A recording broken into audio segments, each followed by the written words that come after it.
Kini nga dialogo doon na lamay gitawag one and single idea.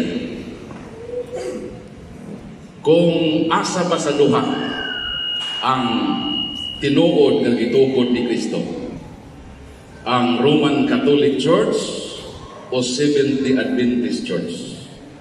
I hope nga sa atong pagto nga mauli, madala nato ang nagbuntaog nga kamatuoran kung kinsa sa duha ang tinuod nga gitukod ni Kristo.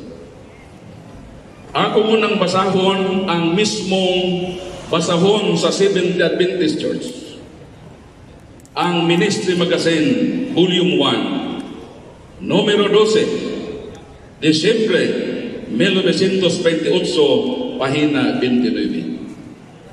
Paminawan ninyo kung unsang ipamatuod sa Seventh-day Adventist Church sa tinuod nga gitukod ni Kristo. Unsa may giingon din The Apostolic, Christian, Ancient Catholic, open and close parenthesis, Universal Church established by Christ and His apostles, continued to the time of Constantine in AD 321. Wow! And she became the Roman Catholic State Imperial Church. Palakpakan na ito. Wow!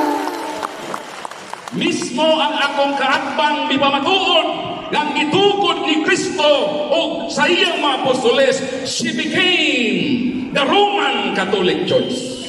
Mao nang wala na'y paglaom ng Seventh-day Adventist mahimong tinukod ni Kristo nga naman ipamatudan sa ilang basahon na ang gitukod ni Kristo, she became the Roman Catholic Church. Mao nang nagtukod na lang sa ilang gudway ewa naman sa puruhan kaya ang gitukod ni Kristo nahimo namang Roman Catholic Church. Bisan asa ka Espiritu, bisan mo abot pa sa Pluto, di yun kapruibang Seventh-day Adventist. Mao ilan na lang. Timailhan, nagtuman-tuman ko sila. Uy, kung ang basihan ng pagtuman, way laing tinuod, kundi ang Judaismo nga relihiyon, kasi sila ang isuko. Naghatag sa palasyos nga argumento, na kuno si Kristo misulod sa sinagoga, batasan ni Kristo, mao kuno ang batasan pod sa sumusunod ni Kristo. That is absolute and true. Kay kung mao ka na, ngano man nga si Bacalares niadto man sa Israel, wa man mo sulod sa sinagoga sa mga Hudiyo. Ngano niadto man sa apartment? Kung mao nay argumento o sa kana kahagok ka ug huyang nga argumento kay patuon nato nga gitukod ta ni Kristo kay misunod ta sa batasan ni Kristo. Unsay prueba?